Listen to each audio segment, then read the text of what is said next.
class exercise, I'll squat and write. So my knees they will get sore. So I want the government to give us some furniture so that we can sit on them, so that all these things will not happen to me again. Tonight on The Probe, I need you to take a good look at your child, grandchild, niece, nephew, and imagine them laying on the bare floor, in most cases on an empty stomach, in the dilapidated building that threatens their very existence just to be educated. Also, I need you to imagine the food that they are fed with, and also the long distances they have to travel to school on foot, not to talk of the availability of textbooks. Were you able to imagine it? I bet you couldn't. We must all be ashamed of ourselves that something as basic as this, we are paying lip service to it as a country and toying with the very future of these bright ones. Are we minded as a country to create a more child-friendly environment in schools so that all children can be educated equally? What happened to UNICEF's goal of, quote, for every child a chance to go to school and learn? How did we become a society that cares about everything but the welfare of children? Ghana has approximately 5.8 million pupils, making up the total population in public basic schools. Well, out of this number, picture this, 2.3 million of these young ones, apart from enduring all kinds of hurdles in order to be educated, are without desks. According to the Ministry of Education's own data, as of 2021, about 596,000 KG pupils, representing half of the national KG population, and 1.28 million pupils in primary schools have no desks in their schools. Another 425,000 pupils, representing 30% of JHS pupils, were without writing spaces as well. Well, as part of our Schools of Shame series, it emerged that the Northern, Northeast, Savannah, Upper East, Upper West, Bono East, and Oti regions are the worst hit. Tonight, join my guest and I in our quest to tackle the 2.3 million desk deficit in Ghana's basic schools. We're live on the Joy News channel, Joy 99.7 FM. We're on myjoyonline.com. On DSTV, we're on channel 421, and GoTV is 144. I am Emefa Apau, and this is The Probe. Please stay with me.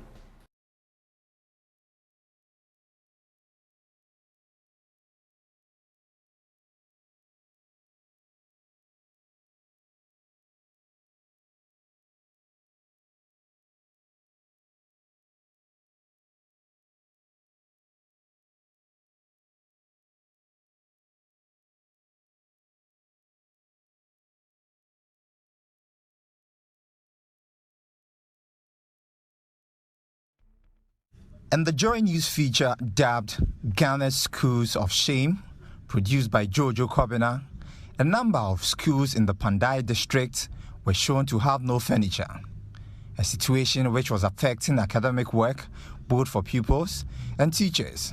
The Education Minister, in an interview with Joy News after the Joy News report, said government is committed to fixing the problem. 85 will benefit from a first 5,000 furniture to be delivered to the Pandai district. Some places have more challenges than others, so you can understand. But we have distributed furniture across the country. As I speak with you tomorrow, about 5,000 pieces of furniture is going to Pandai. Okay. It will be loading tomorrow, heading to some of the areas that have serious challenges. Was this after the documentary, or you were aware of the Pandai situation? I mean, you highlighted it, and I agree with you that when you highlight a problem, we should solve them. Joy News team was at the manufacturing site of the desk Thursday, February 2nd, 2023. Benjamin Amwa, who is the Chief Executive Officer of Benji Furniture, told the news team everything is on course to get desk distributed to the beneficiary schools on time. Last week, I get a call from Ministries of Education that they need their school desks. Do I have some? I say, yes, I have some. They said they need 5,000. Can I get it? I say, yes. Upper primary, 2,500. Lower primary, 2,500. In all, 5,000 to, I think, more than 80-something schools in Pandai district. So I'm ready to deliver it today. So we are going to deliver them some today because we cannot carry all together at once. So now today we are going to load 2 articulators. So when they go, another 2, we are going to load another container tomorrow. Actually, I don't know how many pieces that articulator will take it. So today we will know exactly quantity that each articulator can carry to that place. My estimated is 500. That is my estimated. So that my cars will go there and distribute it to all the 81 schools because the articulator cannot do that work. So they will send all to the district office and my cars will go and take it and supply it to the various.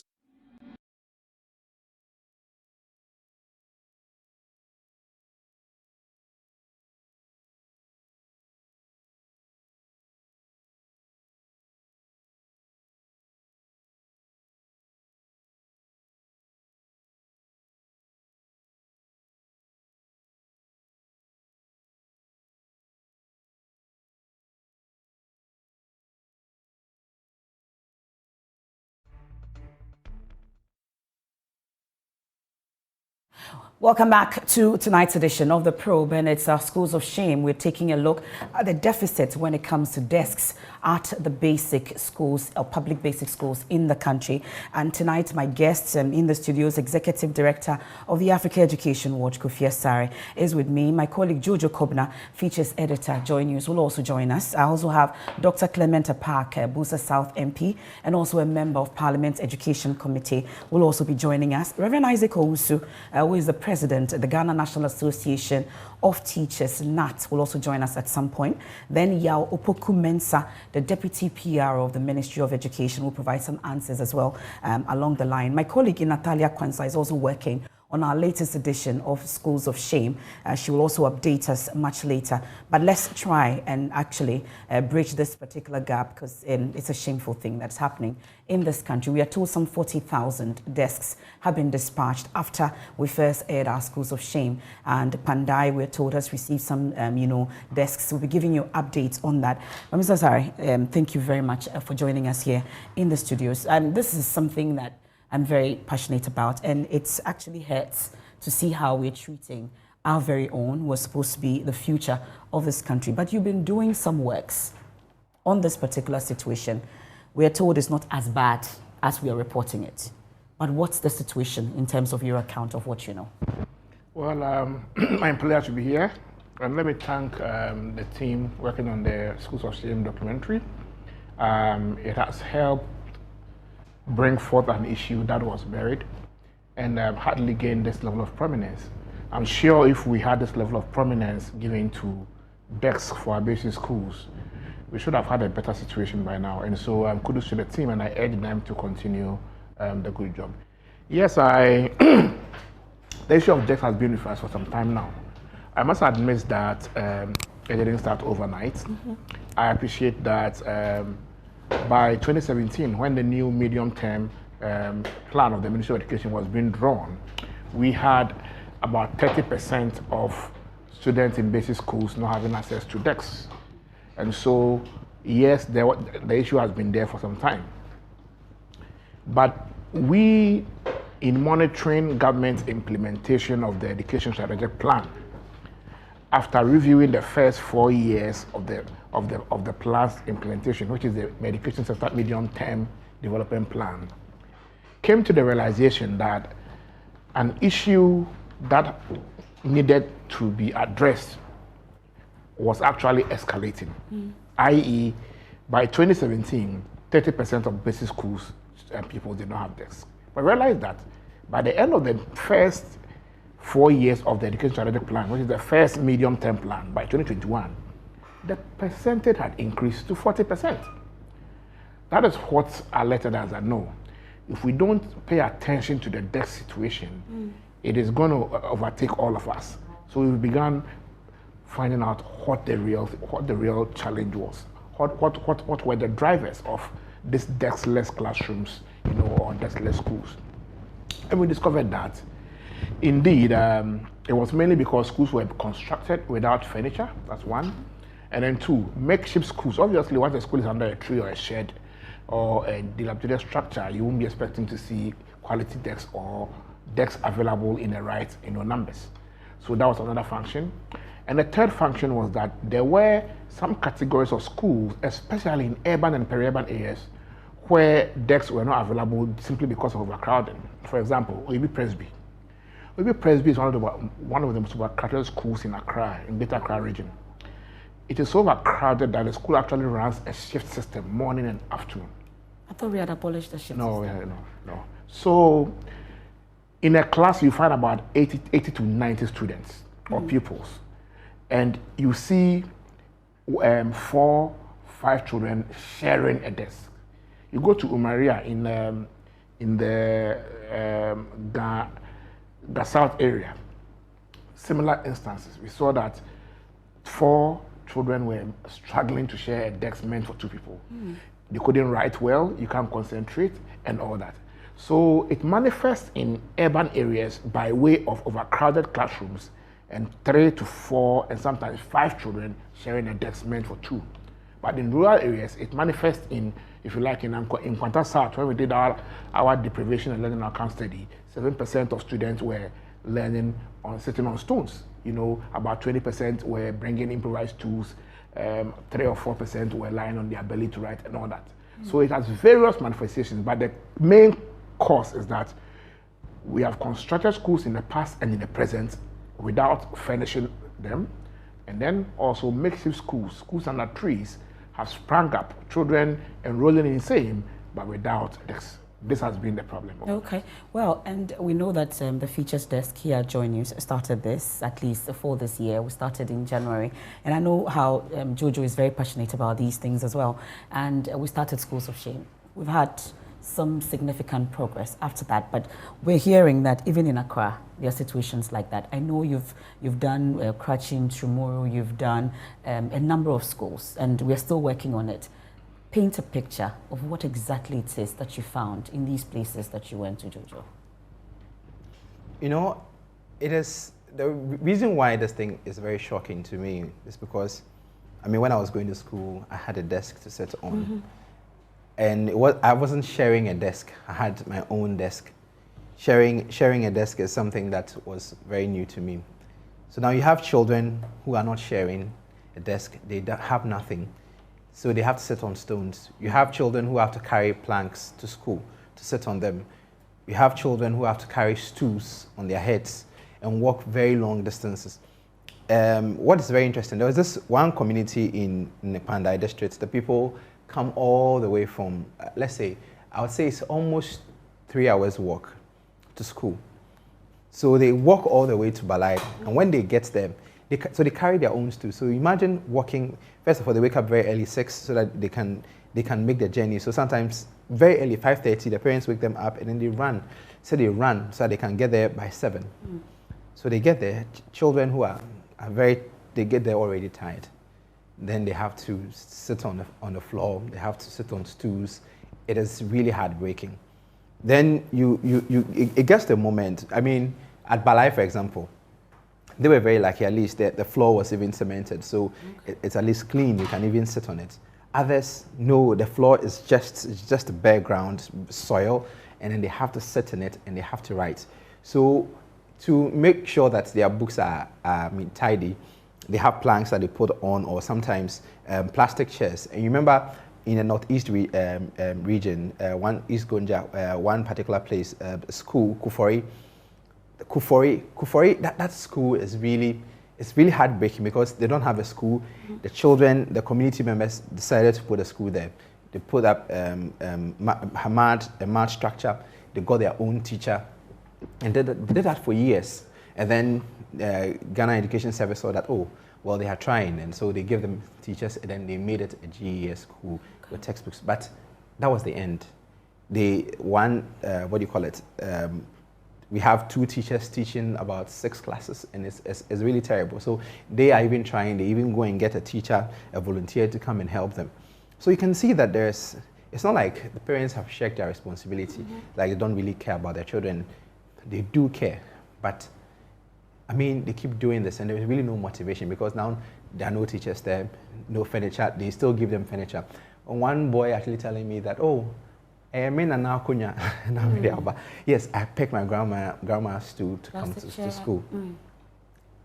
And I was just thinking in my head, okay, this is... Looking at the pictures also, I don't know if you've noticed, I've seen that some of them are writing actually on sheets of papers. Oh, yeah. They don't have books? So, okay, that was examinations. So, okay. Yeah, examinations. And we were writing examinations, I mean, bare floor. And, I mean, it's something that we should not, I mean, encourage in this particular century. In modern day Ghana, 66 years after independence, we should not see things like this. We should have children studying in very dignified environments where, I mean, the only thing would be how do we impact.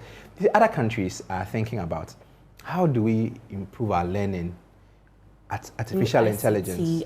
Yes, how do AI. Now, the children, these children are thinking, where do we sit when we go? How do we write? Who will come and teach us?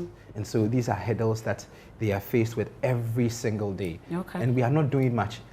And you know, I was following, after this Africa Education was started publishing the various, data from other areas and everything, and I was shocked.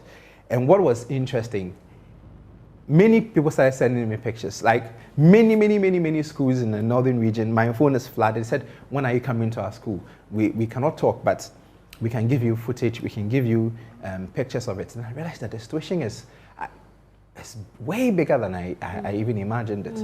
And so we have to do, this is something that we have to do immediately. Children cannot wait to have a desk. When should they wait? I'll take us to Zoom shortly, but Mr. Asare, you've been working on this also. Do you get a sense that we are committed to changing the situation as a country? No, we are not. We are not. If we are committed, this discussion would have been in another context. We are not committed. Government has not demonstrated any level of commitment to convince me that it appreciates the implication of 2.3 million children not having desks to learn on in basic schools. And related to that, as you asked about the size books. For other schools we monitored, especially in Kwanta South, wherever there were no desks, there were no size books. Of course. And we started asking government questions. But why are children in the deprived district not having access to exercise books? And government is providing free exercise books rather for secondary school students. What is the rationale? How come the parent of the child in secondary school is so poor that government provides 9 exercise books and 4 notebooks to the senior high school students? And PE kits. And then and uniforms. And then a child in the basic school, suddenly the parent is not poor, especially those from the 75 deprived districts. You go to the school, there are no desks, there are no exercise books. You know, so maybe after we finish the desk issue, we will come to the exercise book issue. But the issue is that we are having this problem because there have been years and years of neglect in the financing of basic education, and we've been raising this alarm for a long time. If you look at the infrastructure envelope of the Ministry of Education, majority of our infrastructure financing comes from the GET Fund. In the past 5 years, the highest percentage of GET Fund that has been allocated to basic education infrastructure is 19%. And that is the percentage we are seeing as proposed in the GET Fund formula for this year, 19%. It's always been below 20%. Now, how do you convince me that basic education of over 6 million children gets less than 20% of GET Fund? And secondary education of only 1.3 million children gets sometimes almost twice that percentage, and tertiary same. Last year, in 2022, secondary had 44% of GET Fund's infrastructure budget. Secondary had 44, tertiary had 40, basic had 16. You can't run a system like this because immediately you are giving basic education the least. And to make matters worse, that's 16% of the GET Fund infrastructure budget allocated to basic education in 2022, 2021. By the end of the year, basic education will be lucky to receive half of that as disbursement. So even though the list is allocated proportionally, to basic education, at the end of the year, budget execution is a problem. Okay. Well, let me bring in member of the Parliament Education Committee, Dr. Clement Apak. Also on Zoom, we have Yao Pukumensa, as the Deputy PRO of the Ministry of Education, who will provide some answers for us on this as well.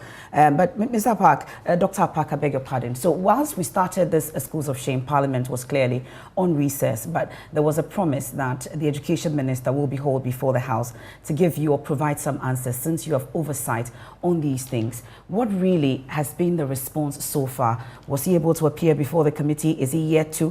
What kind of responses have you really received? Deficit of 2.3 million children at the public basic schools. What really is going on?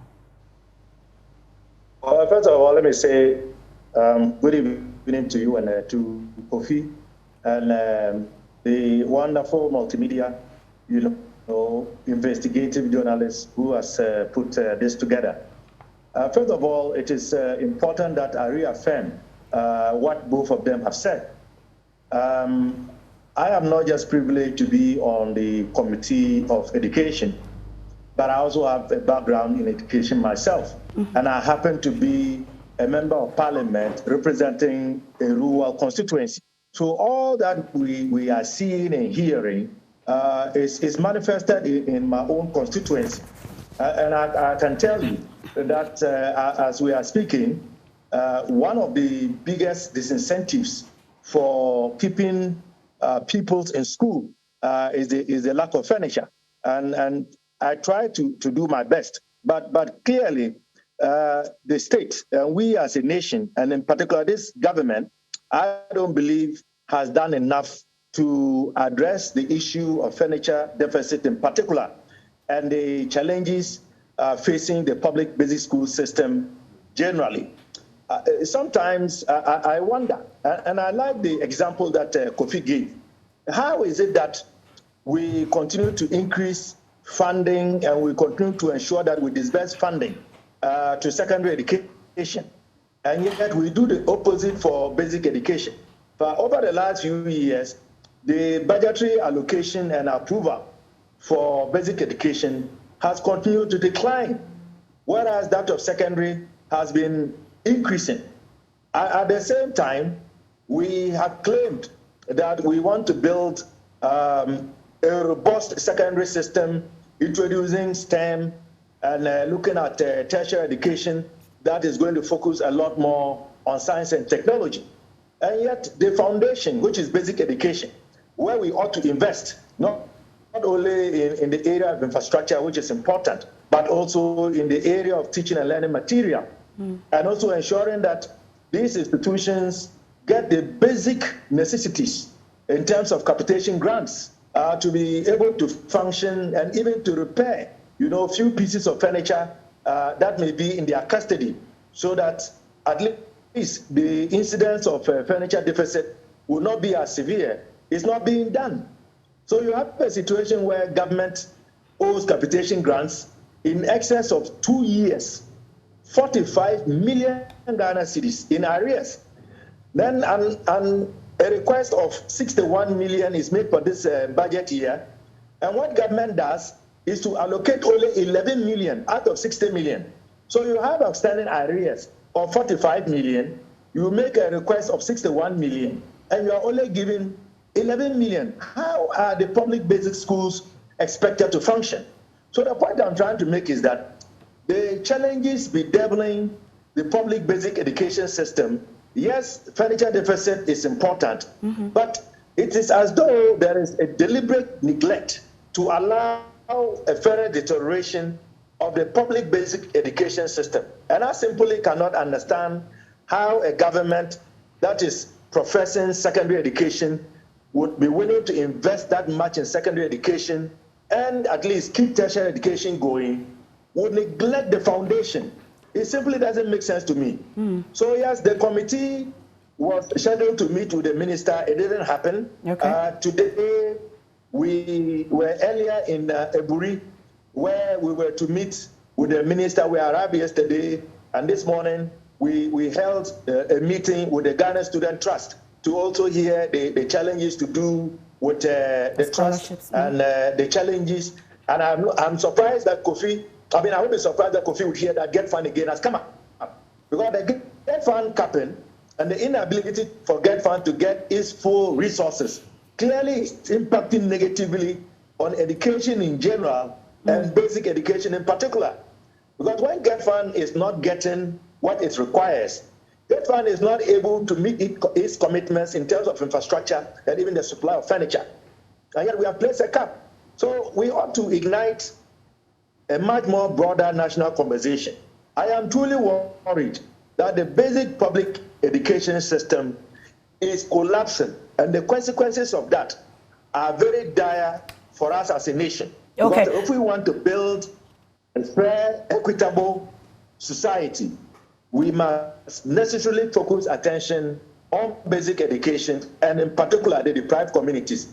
We are hoping that we will get another date to engage the minister on this and a few more very troubling issues that have come up. Well, if it's that troubling for your committee, I'm wondering why, up until now, a date has not been set for the education minister to provide answers. We've been at this since January, and the excuse was that Parliament was on recess.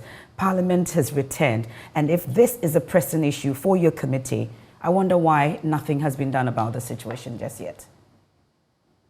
Well, the leadership of the subcommittee on education, that's why I'm a deputy ranking member. And I know fully well that the efforts have been made to engage the minister.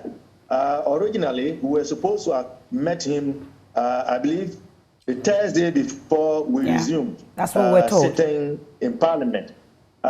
Yes, and we got information that he had been engaged outside of the jurisdiction, and therefore he would make time to meet with the committee on the 11th, which is today. So yesterday, members of the committee arrived at Teburi. We went through some preliminary issues, and this morning we gave audience to the Student Loan Trust. So we're expecting the minister to have come this afternoon, only to be told that again the minister is unable to join us. So it is not for a lack of, an effort, but I can tell you that we have other ways of bringing these issues to his attention and to the attention of Ghanaians and the rest of the nation. And I have filed a few questions to that effect. Okay. So if it is the case that the minister is deliberately trying to avoid appearing before the committee, I believe he would have no choice than to appear before the plenary to respond to questions based on these issues that are filed. Largely in terms of oversight, really, there are those who get disappointed in committees like yours because you've been talking about funding gap, you've been monitoring all these, at least scrutinizing the budget of the Education Ministry. How is it that we have to be hearing about this? Africa Education Watch will be highlighting these. In terms of oversight, then, you're failing us as a committee. Well, I think to some extent I agree. And I agree not because of the fact that members of the committee individually are not committed, or that we don't know the issues, or we don't have the capacity to canvass them and hold duty bearers accountable. I take the fault on our collective behalf, largely because of the way Parliament functions. There are limitations to what you can do, even as the chair of a committee. And particularly so when our system is designed in a way that really heightens the patronage politics system that we have. You have a situation where most of the committees are chaired by persons who are drawn from the government of the day. So in most cases, or some cases, when these issues come up, very instantly, is there political lenses that take center stage. By virtue of feeling that these issues may expose the government to political attacks or to ridicule the government or cause citizens to question what the government has been doing in the sector, there is always a reluctance to move swiftly and to give us the opportunity to engage these ministers in a timeous manner. So yes, we are failing to that extent, but there is a reason why we've not been able to do much as far as these issues are concerned. Okay, let me bring in Yao. Yao, we're grateful once again for your time here on the probe. So I know that when we started Schools of Shame, some 40,000 furniture were deployed, and we've been hearing from the contractors. I'm seeing on your website as well. Where exactly have these 40,000 furniture been deployed to? But first, before we answer this particular question, the issue about the deliberate neglect of the public basic schools in terms of funding to these schools. How are we building a foundation such that there's a neglect of the basic school and then you're paying attention to secondary? What really is your priority? Because I see on your website that you are developing through education. What kind of development is this? Let me say good evening to yourself and to my senior colleagues in the studio and Dr. Clementa Park on the line. The situation on the ground is not exactly how my big brother Kofi paints it, that of what Dr. Clementa Park says it. For example, I will want to use the OT region where the caption or whatever footage that you put out comes from. And within the OT region, if you look at what government has been distributing so far, if you look at the numbers in terms of 2021 figures alone, you get to realize that the supply of materials plus that of other items which are needed to support basic education goes, and that is not only limited to the OT region, but across the length and breadth of the country. For example, if you take that of drawing board, which is only meant for basic schools, government in 2021 alone supplied 654 of them, T-square 654 of them, supporting stand 1,308 of them, screws 5,232 of them. And you look at other reading materials like, for example, Cocro, 31,448. You look at uniforms, 1,186 for boys in GHS, girls 937. And if you look at school uniform distribution in that region for 2021, for primary, we are looking at 2,550. So these are some items, including other material distribution of textbooks to municipal and district education offices. You look at all these within 2021 alone, it tells you that government has never neglected the basic education in terms of equipping it for it to be able to function. And as we speak, the over 1 million tables and chairs from 2017 up to date distributed. And again, if you look at just recently what the ministry, as part of the emergency process, supplied schools across the length and breadth of the country, 7,000 going to the specific district that you mentioned, then it tells that government has not neglected the basic school. And again, in terms of its infrastructure support, which is given out to the various schools, spanning from basic education straight away to secondary education, you're looking at over 2,029 of them. When you put these numbers together, these are huge. And it tells government has not neglected the basic education in terms of funding and equipping them to be able to support meaningful teaching and learning. You may say that what government, the intervention is, that government is giving out may not be enough or meet your expectation. But again, you need to credit government. Well, talk about expectations. Yeah, talk about expectations. We'll get into the details. You've been putting out some figures. So, for instance, you talk about 2,000 uniforms to basic schools. How many children really will get to 2,000? Equivalent to how many schools? Yeah. How many schools? This is just 21 for the region. This is just 2021 distribution items for that region. That is what I gave you. So I'm giving you these specific numbers for you to understand that it is not entirely true that government has neglected its obligation to basic education. And these numbers, or what I'm giving out, are signed items which are received by the district and the regions as part of government efforts in ensuring that we do have a meaningful education at the basic level. Yes, some probably furnitures, you may go to a certain school and you wouldn't see enough of these furnitures. But you need to acknowledge that probably some may have been broken, which need repairs, which is done at the school level. Jojo, wait a minute, Jojo, how many children were in Pandai, for instance, the entire district? You've been working on them. How many? Then 7,000 had no furniture. Krachi in Chumuru, 7,000 had no furniture. And I've not talked about Krachi West, I've not spoken about in Kwantap or in the OT region. The thing is, I want to ask the Deputy PRO, have you been to the OT region? Have you done inspection? Have you been there to see the situation on the ground? Yeah, definitely. We've staff from the Ghana Education. Have you been there personally? Have you been there personally, Yao? Have you ever been to the OT area? I don't need to be there. I don't need to be there to and that is this goes to my point. No. The reason why I'm saying that I'm saying this is because many times when people are not interfaced with the situation where they see children struggling to study, they are withdrawn from the situation, and so they do not have a full appreciation of the issue. For him to say, "Oh, we are not painting the situation the way it is," I find it very, very, very offensive. I'm offended on the behalf of the children because the children are really having it very rough, and government has not done enough to ensure that they enjoy quality education. And so if you come here and tell us, oh, government should do more and government will do more, but to say that this doesn't paint the situation, I think that it is very offensive to the children. So OT we know has about 100,000 children. 100,000 children in OT. That's even primary schools. Yes, just the primary, the basic level. And you say that's not the situation, we are not painting the true picture? Yes, yeah.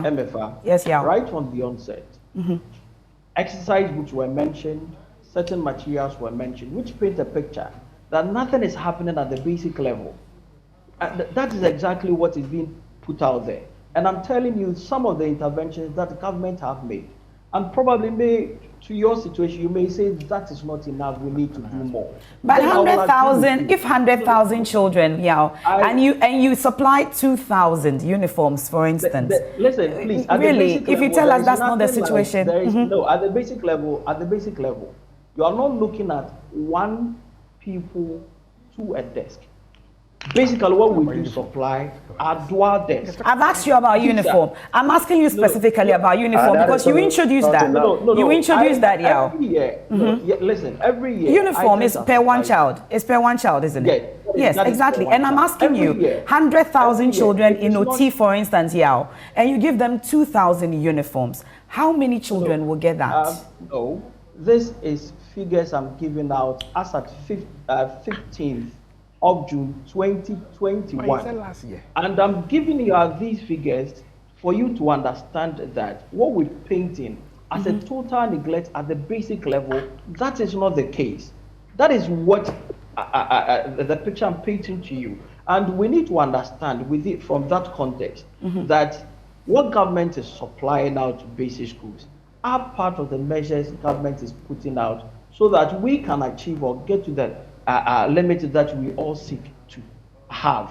And if we paint a gloomy picture out there, where specifically we don't mention some of the interventions that government is making in there, it becomes very, very unfortunate. And government can equally say that is disheartening. And the government is a parent and wouldn't allow anybody who wants to seek education as a result go through this difficulty.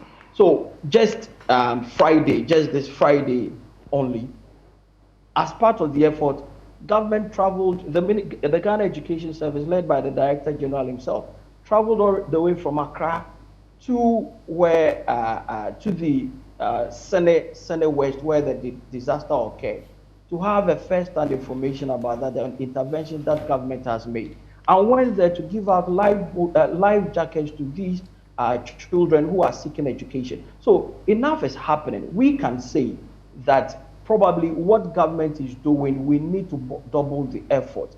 Then that will sit well, rather than painting a picture that nothing. But you are government. Tell us exactly when are you going to fix the situation? As we speak, per your own data, per your own data, you're giving us figures from 2021. We are 2023. Per your own figures, that's a deficit of 2.3 million when it comes to furniture.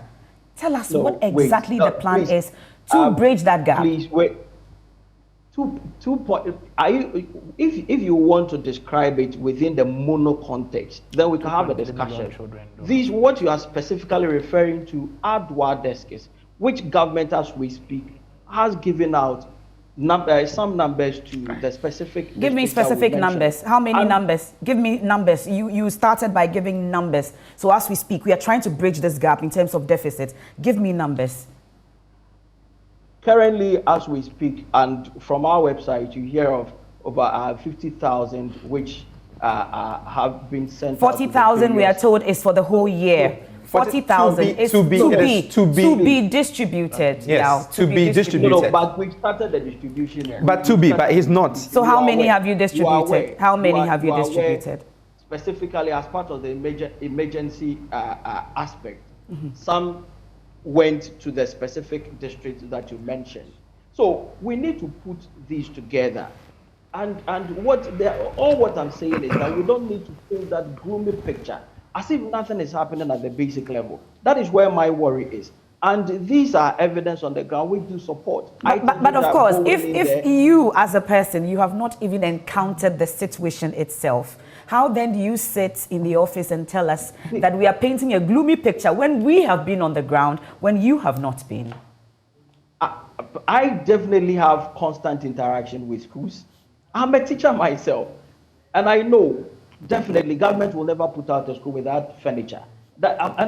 We should have gotten to where some of the furniture probably may be in poor shape, broken, etc., which need to be fixed. Okay. And that is basically what government is doing. And that is what I want to draw panel members' attention to.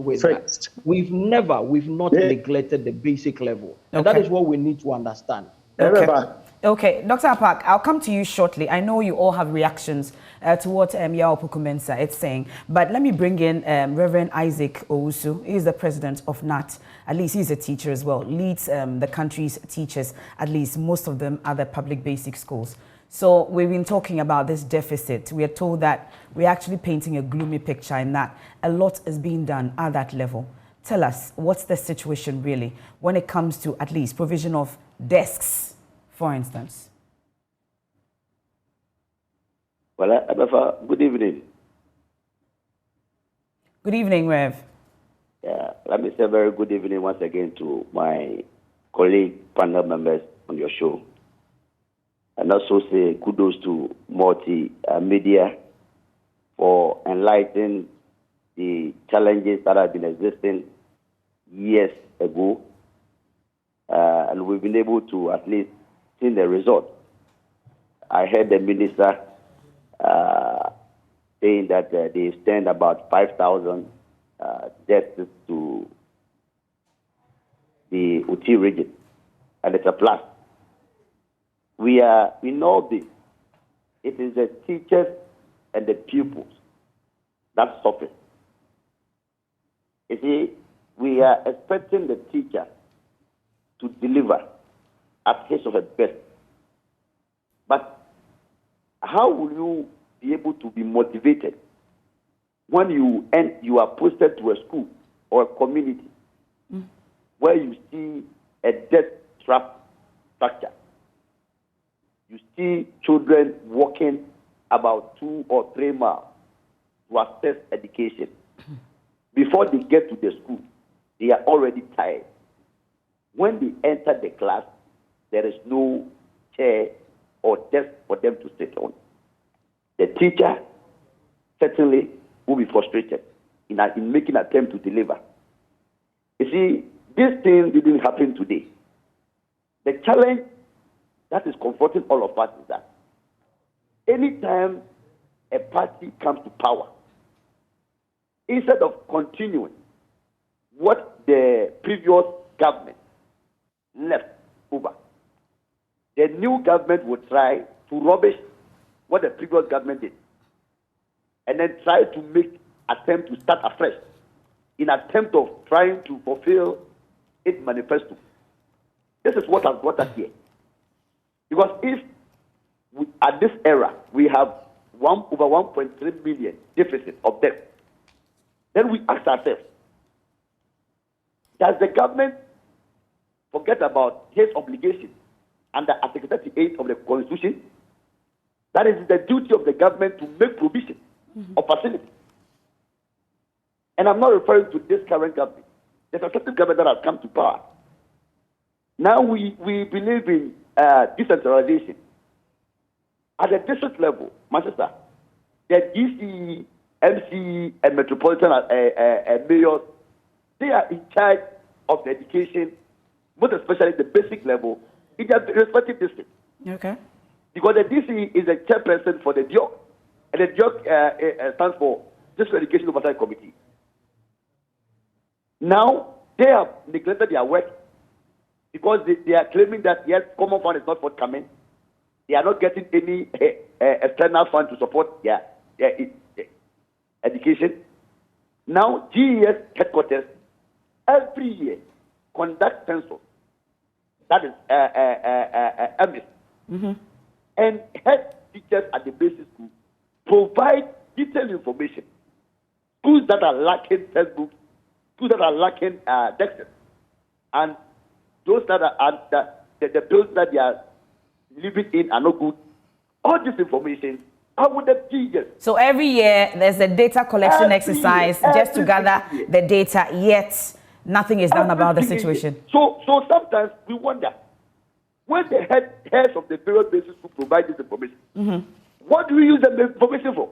Okay. Is it that at the national level we don't have a planning committee, that a team that should be to be able to assess that, yes, this particular year we've seen that in about 6 regions, furniture situation is very bad. Okay. So when we are planning in terms of distribution, can we move to this angle? Now, you see, our members of parliament, including my good friend Honorable Clement Park, when they get opportunity to distribute furniture, you see, sometimes because of thinking of to get food, instead of sending the furniture to where the students need it most, they still compile it and send it to where there are existing furniture, because they feel that place they can get enough food. And when we live like this as a country, there is no way we can move anywhere. Okay. And finally, you see, those who are middle income earners in this country, you see, we should be sincere to ourselves. How many of us are sending our kids or grandchildren to this public basic school?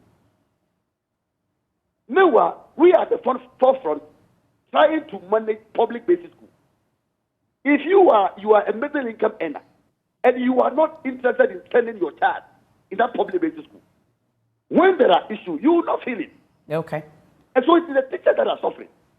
And even the teachers who have decided and agreed to go to these areas to teach, what is due them is not even forthcoming. Well, Rev, we'll leave it here for now, and thank you very much for the quick intervention on this particular situation. At least it's not just Jojo or Kofi Asare who's painting that gloomy picture. At least from when we started this particular series, Jojo has mentioned everybody is sending pictures, asking that we come to their school and give them that kind of help. But we'll have to share the time, the remaining time amongst ourselves. Let me finish up on Zoom, then we can wrap up in the studio. Dr. Park, we're hearing that even you MPs as well, sometimes you're scrambling for the furniture to places that there's already existing furniture, but that's beside the point. Earlier, you wanted to also respond or react to some of the comments that were made by Yao on this issue. He says we are just painting a gloomy picture, as if to say that nothing is happening. Yes, I did want to respond to him. And he should know that besides him, the rest of us are in agreement. And I think that is what is wrong with our governance system. For political expediency, even when issues come up and they are brought forward for duty bearers to act, they seek to find excuses. I mean, look at the numbers that we are dealing with, and look at the numbers that he mentioned, and even the year in question. How can anyone reasonably think that these numbers would suffice to even scratch the issue on the surface. We are talking about in excess of 6 million, and you are talking about hundreds. I mean, please, let's be sincere to ourselves.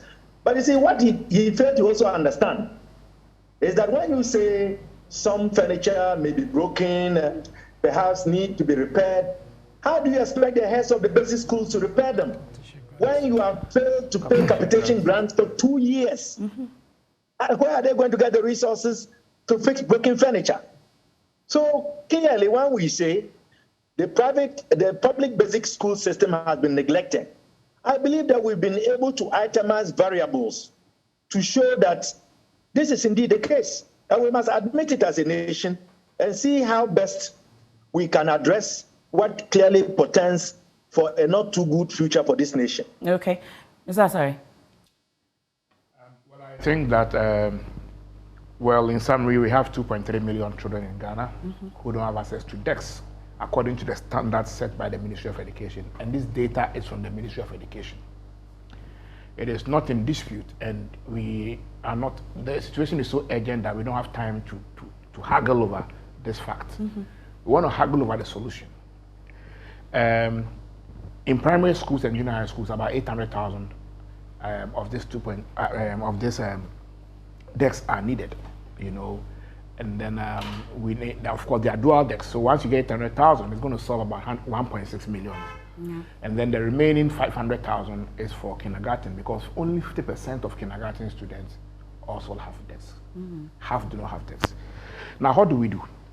The minister has announced that this year, government is actually deploying 40,000 desks. Still not enough. That is just 5% of what we need. And if we move at this pace, it will take us 20 years to ensure that every Ghanaian people has access to a desk. So we need 350 million to provide desks for all pupils in schools. If I look at the budgets, both this year's budget and the medium-term expenditure framework, I don't find any financial commitment for basic education to that effect. Because basic education's share of the discretionary budget, if you take out salaries, the rest of the budget in the education sector that comes to basic education has declined from almost 20% in 2014 to 5.5%. So we recommended to the minister in our review of the medium term that let's look at innovative ways of raising funds. Exactly. Number one, the procurement approach, which we just saw, where Get Fund will give contract to a contractor, go to the school, that one is too expensive because we don't have money. Yeah. So I believe that a community-centered approach where the ministry can lead in mobilizing stakeholders, Forestry Commission, corporate it sees a lot of wood among CSOs come together so that the money we're able to get as donation from corporate Ghana, CSOs, parents, I mean every Ghanaian, okay, will not be used to procure at a contract rate, but rather in these regions, especially the 7 regions in need, the 5 local regions with C and then Bono East, mobilize carpenters at the regional level, and then give them the resources you have. Forestry Commission organizes, you know, wood, and then they produce the decks at that level. Okay. You know, in that case, we might end up spending about 100 cedis per decks instead of 300 or 400 cedis per dual decks. So we believe that the approach the ministry should adopt should be an inclusive one, and not necessarily the procurement one, because we don't have enough funding, you know, to do that. Okay, Jojo, should we go to Opoku Mensah before we come to you, or you do a quick reaction, then we go to him, because that suggestion, let's see if the ministry is willing to take it up. Well, I mean, I really want to move away from it because exactly, I mean, we haggle over solutions. Yeah, we have been discussing here at Joy News. We actually want to launch a campaign because of the numbers, so that corporate institutions will come in and then, I mean, provide furniture so that the children will have furniture. So in the course of the week, we will launch this so that corporate organizations, because I remember Cowbell reached out to us already. We have given them some contacts to Krachi and Chumuru, and they're actually making headway with them. Some other individuals, some people from UK have also reached out, we're giving contacts to them. So that is what we're actually doing to make sure that children have desks. But I would just quickly just say one thing. Children in rural Ghana really go through a lot, because I remember I was interviewing one young girl who told me that they had to kill a snake that sneaked into. Yeah. The snake came from the roof, Yeah. the thatch roof, and fell into the classroom, and then they had to kill it. So children are even killing snakes. Children walk long distances. They sit, they slam it hard on the floor, and we say that this is not a gloomy picture. But if I quickly add that all the approaches being suggested, including yours, it is important for the Ministry of Education to lead in coordinating. Exactly. That's so that we don't become duplicitous. Exactly. Yao, is the ministry humble enough to lead this? At least corporate Ghana individuals are willing to support government to provide furniture, basic things like this for our children at that level. Are you humble enough to take it on board? We've always been humbled in our approach in dealing with situations, and we are still committed to ensuring we deepen the quality-wise of our education system. All suggestions that my good brother Kofi put out is welcomed, and I know there are some conversation with regards to what can be done within that space. For example, with the specific intervention that he mentioned out, and they are all welcomed, and people are adding up. These are stakeholders who are interested in ensuring that we deepen the quality-wise of education. So we are all within the space, ensuring that we do have a system that is befitting for all of us. But again, I will still insist, if you look at the intervention that government is giving out, it cannot be said that government has neglected or totally neglected the basics. That is what we need to understand. I think you should keep on moving out. We should move away from that. But we need to understand. Do you know any child at the public basic school? Yeah, my child's school is at the basic school in Kumasi. Your child is in the basic school, public basic school. I taught in the basic school. At Atunzo and MJHS. My national chairman knows it. So if I'm talking about, if I'm speaking on that, I'm just not speaking out of what I've been told to say. I know what pertains in there. Only what we say is that we need to deepen up and double the numbers so that we can get to the limit where we want to get to. But not to say that we've totally neglected the basic school. Okay, well, but you haven't been able to give me what really the way forward is in terms of since you started airing that, there have been an intervention from government, and it's still a process and it's still ongoing. The district assembly and Dr. Clementa Park, just last year, 60,000 desks were distributed. You may say the numbers are not enough, but at least for a year, if you get 147,000, which is moving out to the basic schools, these are numbers which are quite good. And at this pace, when will we be able to bridge that gap and really make sure that every child at the public basic school gets a furniture at this pace? The evidence of the intervention, which was announced last week or so, give you that evidence that definitely we'll get to where we want to be. And by this, you insist that the ministry is actually developing through education? Definitely, we are using education to transform this country. And that is what we need all to come on board to ensure that we achieve that for the benefit of Mother Ghana. Okay, we are grateful to you. That's the Deputy PRO, Ministry of Education. We're really out of time on this, but we know this is not the last we're going to be talking about this, because I know Ina is also working on the latest edition of our Schools of Shame, and trust Jojo and the team to bring us more indeed to highlight Ghana's Schools of Shame. That's it for tonight's edition of The Probe. Many thanks to you, Mr. Kofi Asare, Executive Director of Africa Education Watch. My colleague Jojo Kobina, my boss as well, is the head of our features desk. And then also Dr. Clementa Park, we are grateful. And then also Reverend Isaac also. My Walk with Jesus is up next for our radio audience and Prime Take here on the Joy News channel. I am MF Apao. Thank you once again.